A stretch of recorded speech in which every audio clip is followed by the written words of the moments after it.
નમસ્કાર વિદ્યાર્થી મિત્રો, હું કવારી કૃષ્ણ સાર્થક વિદ્યા મંદિરની ઓનલાઈન એજ્યુકેશન સિસ્ટમમાં આપ સર્વેનું સ્વાગત કરું છું. આજે આપણે વાણિજ્ય વ્યવસ્થાનો છઠ્ઠો પાઠ દોરવણી વિશે અભ્યાસ કરીશું. આપણે જોયું કે સંચાલનના ઘણા બધા કાર્યો છે, જેમ કે આયોજન, પ્રબંધ, કર્મચારી વ્યવસ્થા, અંકુશ. પરંતુ આ બધામાં સંચાલકો નિર્ણય લે છે, બરાબર. એનો અમલ તો માત્ર દોરવણી દ્વારા જ થાય છે, કારણ કે દોરવણી છે એ એક સંચાલનનું અગત્યનું કાર્ય છે. દોરવણી શું કરે છે તો કે આયોજન અને વ્યવસ્થા તંત્ર દ્વારા જે કાંઈ પણ નિર્ણયો લેવાય છે એને તે અમલમાં મૂકે છે, અને કર્મચારીઓને જે આપણે કામ સોંપ્યું છે તે મુજબ કરાવવું એક પ્રકારની દોરવણી જ છે. ધંધાકીય એકમને કાંઈ પણ સફળ થવું હોય, બરાબર, તો વ્યક્તિઓ વચ્ચેનો સહકાર ખૂબ જ જરૂરી છે, અને આ એકબીજાનો સહકાર માટે દોરવણી એટલું જ જરૂરી છે. દોરવણી એટલે કે સંચાલકના હાથ નીચે માણસો જે કામ કરે છે એના ઉપર દેખરેખ રાખવી, એમને જરૂર લાગે ત્યાં સૂચનો કરવા, હુકમ આપવા, અને જરૂરી લાગે તો ત્યાં નેતાગીરી પણ કરવી. આ બધા કાર્ય કરી એટલે એને દોરવણી કહેવામાં આવે છે. હવે દરેક એકમમાં આપણે જોઈએ, બરાબર, આગળ આપણે પાઠ જોઈએ તો કર્મચારી વ્યવસ્થા, બરાબર, એટલે એકમમાં કર્મચારીનું ખૂબ જ મહત્ત્વ છે. એવી જ રીતે, બરાબર, કે આ કર્મચારીઓને કાર્યક્ષમતામાં વધારો કરવા માટે દોરવણી ખૂબ જ જરૂરી છે.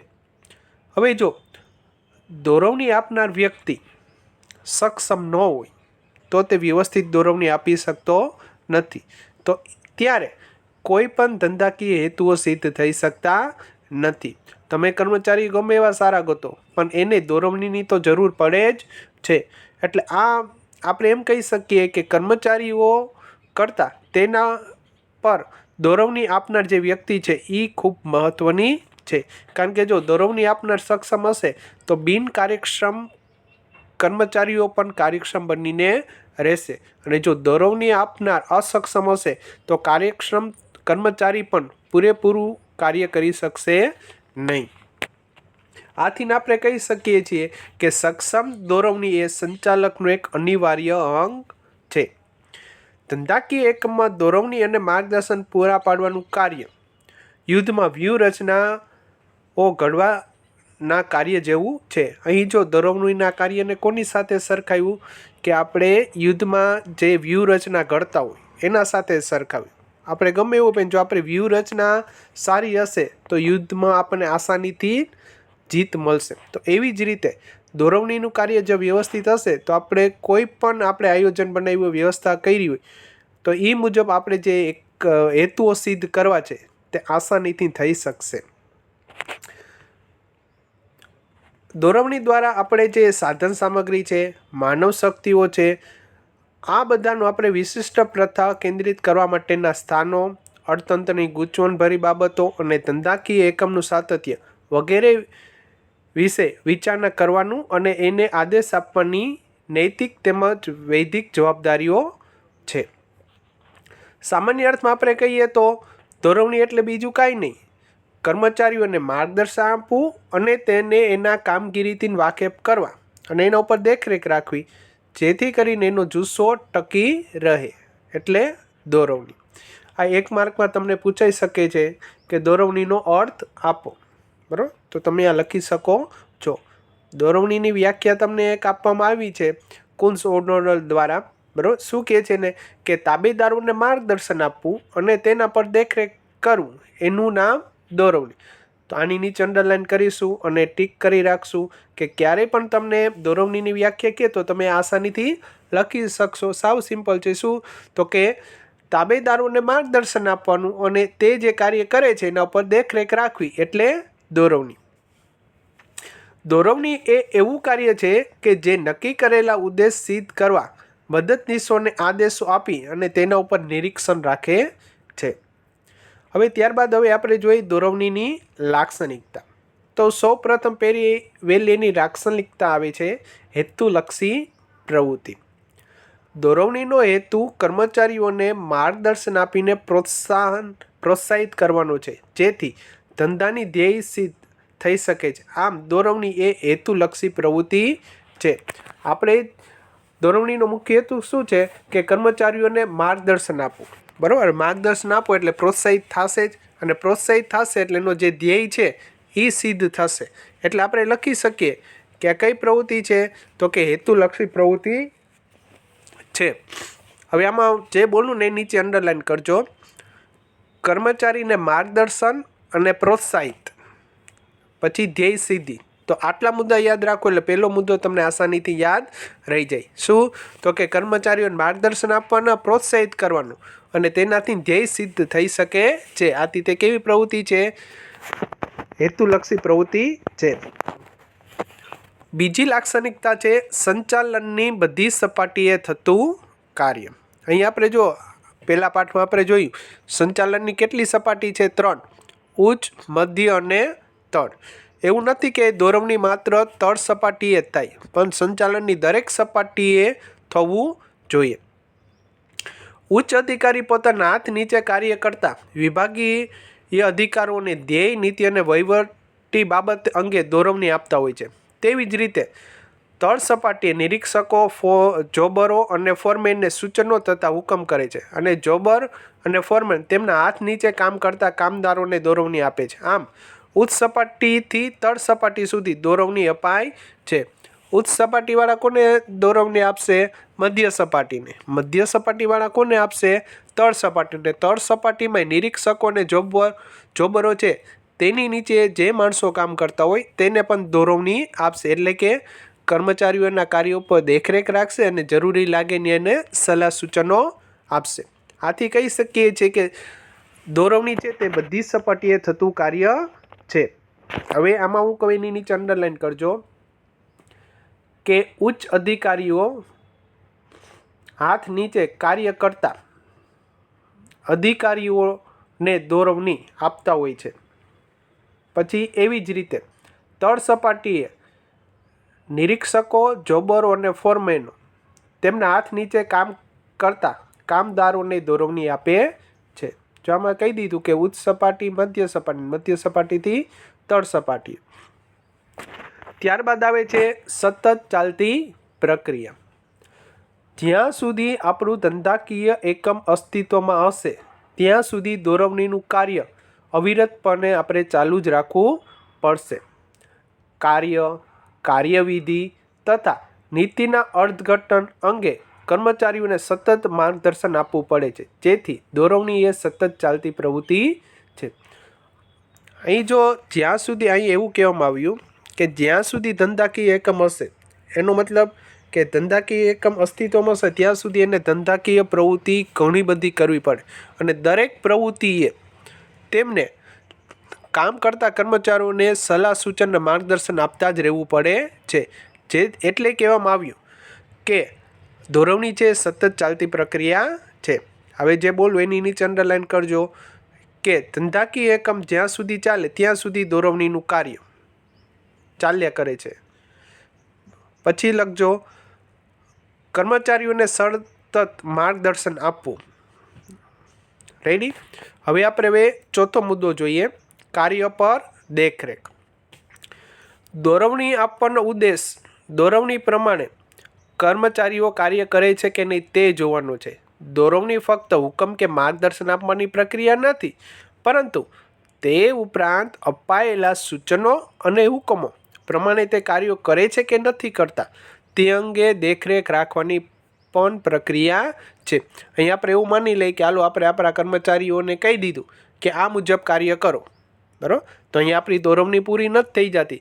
દોરવણી એટલે તમારે એને કામકાજ તો કહેવાનું જ, પછી તમે જે એને સલાહ સૂચન આપો છો એને જે પ્રમાણે કાર્ય કરવાનું હોય એ પ્રમાણે કાર્ય કરે છે કે નથી કરતા તેના પર એને દેખરેખ પણ રાખવાની હોય છે, અને જરૂરી જ્યારે એની પાછળ એને સલાહ સૂચન આપો ત્યારે દોરવણીનું કાર્ય પૂર્ણ થાય છે। તો હવે આપણે આની નીચે અંડરલાઈન કરશું કે દોરવણી પ્રમાણે કર્મચારીઓ કાર્ય કરે છે કે નહીં તે જોવાનું છે। માર્ગદર્શન આપવાની પ્રક્રિયા નથી, અને સૂચનો અને હુકમો પ્રમાણે કાર્યો થાય છે કે નહીં તે અંગે દેખરેખ, આટલાની નીચે આપણે અંડરલાઈન કરી નાખશું। ત્યારબાદ આવે છે પાંચમું, વિશાળ કાર્યક્ષેત્ર. દોરવણીનું કાર્યક્ષેત્ર વિશાળ છે. તેમાં કર્મચારીઓને માત્ર માર્ગદર્શન કે શિખામણ આપવાનું નથી, પરંતુ સંચાલકોએ એકમ માટે લીધેલા નિર્ણયોની યોગ્ય સમજૂતી આપીને નિર્ણયોનો અસરકારક અમલ થાય તે માટે પ્રયત્ન કરવાનો હોય છે. હવે જો તમે જે ઉચ્ચ સપાટીવાળા જે કંઈ પણ નિર્ણય લે છે, બરાબર, એ શું કામ લે છે, એના નિર્ણય લેવાથી ધંધાકીય એકમને કઈ કઈ અસરો થશે એ બધું જોવાનું હોય છે, અને એના જ આધારે દોરવણી આપવાની હોય છે. એટલે જ્યાં સુધી આપણે કર્મચારીઓને ખાલી શિખામણ કે સલાહ સૂચન આપી પણ એને જો એ આઈડિયો જ ન હોય કે આવું આપણે શું કામે કરીએ છીએ, તો એ દોરવણી ક્યારેય સફળ થશે નહીં. તો એના માટે એને શું કીધું કે આ માટે એને જે નિર્ણય લેવાયેલા છે એ નિર્ણય ઉપર એને યોગ્ય સમજૂતી આપી, એને સમજાવી દેવાનું કે આ માટે આવા નિર્ણયો છે અને આ નિર્ણયોથી આ ફાયદા થાય, તો આસાનીથી છે ને એ પોતાનું કાર્ય કરી શકશે અને દોરવણી પણ સારી લઈ શકશે. આની નીચે હવે કહું, નીચે અંડરલાઈન કરજો કે કર્મચારીઓને માત્ર માર્ગદર્શન કે શિખામણ આપવાનું નહીં, પરંતુ નિર્ણયોની યોગ્ય સમજૂતી આપવી. બરાબર, એટલે તમને આ મુદ્દો યાદ રહી જશે. છઠ્ઠું છે માહિતી સંચાર. દોરવણી એ કર્મચારીઓને હુકમ તથા માર્ગદર્શન આપવા કાર્યક્ષમ માહિતી સંચારની પૂર્વ શરત ગણાય છે. જો માહિતી સંચારની પ્રક્રિયા વ્યવસ્થિત નહીં હોય તો યોગ્ય સમયે યોગ્ય કર્મચારીને યોગ્ય માર્ગદર્શન આપી શકાતું નથી. દોરવણીમાં જો મહત્ત્વની કડી હોય તો એ શું છે? માહિતી સંચાર. કારણ કે ઉચ્ચ સપાટીવાળા મધ્ય સપાટીને ને તળ સપાટીને જે કંઈ પણ સલાહ સૂચન આપે છે એમાં જો યોગ્ય સમયે માહિતી એને મળતી નથી, બરાબર, અને યોગ્ય વ્યક્તિને મળતી નથી, તો શું થશે કે આખું જે આપણું કામકાજનો વહીવટ છે એ ખોરવાઈ જશે. એટલે અહીં કહેવામાં આવ્યું કે દોરવણીમાં સૌથી મહત્ત્વનું હોય તો એ શું છે? માહિતી સંચાર. જો માહિતી અવિરતપણે ચાલ્યા કરે, જે વ્યક્તિને જે સમયે માહિતી આપવાની હોય એ સમયે મળી લે, તો સારામાં સારું આપણે દોરવણીનું કાર્ય કરી શકીએ. સાતમો આવે છે પ્રોત્સાહન. કર્મચારીઓ પાસેથી વધુ સારું કાર્ય મેળવવા અને પ્રોત્સાહિત આપવું ખૂબ જ જરૂરી છે. કર્મચારીઓને પ્રોત્સાહિત કરવા ઉપલા અધિકારીઓ વ્યક્તિગત માર્ગદર્શન આપે છે. આવા માર્ગદર્શનથી કર્મચારીઓના પ્રશ્નો અને દ્વિધાઓ દૂર થાય છે અને તેમનામાં વિશ્વાસ આવે છે. તેથી તે વધુ સારું કરી શકે છે. અહીં જો તમને એક સિમ્પલ ઉદાહરણ આપું. તમે લોકો ભણો, બરાબર, તમે લોકો ભણો છો, તમને કાંઈ પણ ડાઉટ હોય, તમને દાખલો એ નથી આવડતો, બરાબર. હવે જો તમને દાખલો નથી આવડતો તો કોઈ પણ દીદી ગુરુજી તમને કાંઈ પણ પ્રશ્ન હોય કે દાખલામાં કાંઈ ડાઉટ હોય તો એ તમને પાસે બેસીને શીખવાડે છે, બરાબર. તો તમને શું થાય છે? દાખલો આવડી જાય છે અને તમે વળી પાછા એના જેવા બીજા દાખલા ગણવા માટે પ્રોત્સાહિત થાવ છો. ક્યારે? તો કે તમારો જે પ્રશ્ન હતો એ દીદી ગુરુજી દ્વારા શું થઈ ગયો? સોલ્વ થઈ ગયો. હવે એ પ્રશ્નનું હલ થયું એટલે ઓટોમેટિક તમને એ કામ કરવાની શું આવી? મજા. તો સેમ ટુ સેમ એવું કર્મચારીઓ સાથે બને છે કે એ લોકો કામ કરવામાં કાંઈ પણ મુશ્કેલી કે કાંઈ દુવિધાઓ અનુભવતા હોય તો એના પ્રશ્નનું દોરવણી આપનાર છે એનું નિરાકરણ કરે છે અને એના પ્રશ્નો હલ થઈ જાય છે. તેથી શું થાય છે કે એ કામ કરવા માટે પ્રોત્સાહિત થાય છે. એટલે આપણે કહી શકીએ કે દોરવણી છે એક પ્રકારે પ્રોત્સાહન પણ પૂરું પાડે છે. આઠમું છે નિમ્નગામી પ્રવૃત્તિ. દોરવણી એ નિમ્નગામી પ્રવૃત્તિ છે જેમાં હંમેશા ઉચ્ચ સપાટીએથી તળ સપાટી તરફ પ્રવાહ વહે છે. ઉચ્ચ સંચાલકો મધ્ય સપાટીના અધિકારીઓને માર્ગદર્શન આપે છે અને મધ્ય સપાટીના અધિકારો તળ સપાટીના કર્મચારીઓને દોરવણી આપે છે. અહીં તમને આવું વિધાન પણ પૂછાઈ શકે કે દોરવણી છે એ નિમ્નગામી પ્રવૃત્તિ છે, સમજાવો. તો એમાં તમે લખી શકો છો કે દોરવણી છે એ હંમેશા ઉચ્ચ સપાટીએથી તળ સપાટી તરફ જાય છે, એટલે કે ઉપરથી નીચે તરફ જાય છે. કેવી રીતે? તો કે ઉચ્ચ સપાટીવાળા મધ્ય સપાટીને માર્ગદર્શન આપે છે અને મધ્ય સપાટીવાળા તળ સપાટીને માહિતીને દોરવણી આપે છે. આથી કહી શકાય તે નિમ્નગામી પ્રવૃત્તિ છે, એટલે કે ઉપરથી નીચે તરફ જાય છે. આ લખી નાખજો, વિધાન તમને પૂછાઈ શકે એવું છે. 9મું છે સંચાલકીય કાર્ય.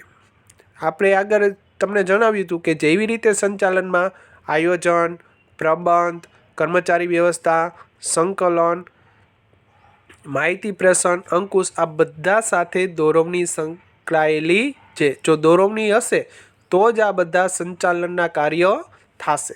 એટલે આપણે કહી શકીએ કે સંચાલનનું એક અગત્યનું કાર્ય દોરવણી પણ છે. એકવાર ફરી પાછા આપણે આના મુદ્દા રિવાઇઝ કરી લઈએ.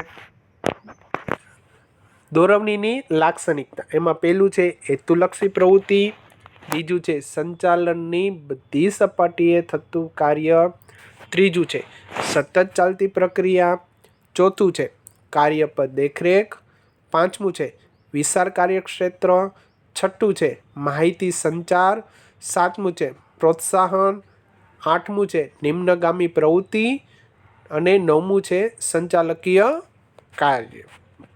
આ હતી આપણી દોરવણીની લાક્ષણિકતાઓ. અહીં આપણે આ લાક્ષણિકતાઓ પૂરી કરીએ છીએ. હરિઓમ અસ્તુ.